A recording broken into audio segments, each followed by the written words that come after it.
Oh, one of the lights fell off. I have to worry about that one. So it's basically, let me get that off. I just got to put on gloves so I don't burn my hand. It isn't fixed yet. See, it's like that essentially.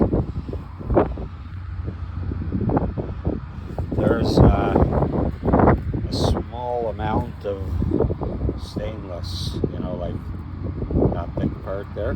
Put like about an inch worth of that in there as well. It keeps it quite a bit quiet.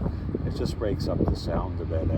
Stainless, it won't hurt anything. It'll just blow out. And then this option as well. I'm going to have it plated maybe tomorrow or next day. Stitch up a few more things and I'll take it out on a road test. Probably make a video with that. It's kind of windy here.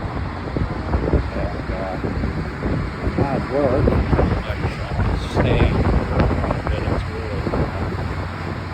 really to do some work. And yeah, I'm at work. Probably be here for a few more weeks. So I gotta watch what I do. Can't be ripping around too much and stuff. But yeah, she's certainly coming together. I better weld another little pipe in.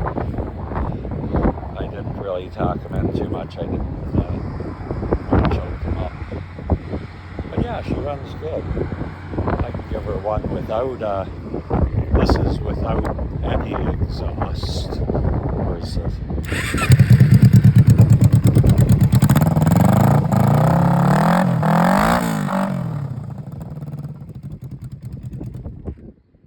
There's a dramatic difference with just this, That makes a huge difference. These are a bit louder. Neither are restrictive. I've given it short test rides and brought the RPM rate up, and she revs up right clean, right up high. So yeah, this will just be a short one. I'll do an update one when take a test ride.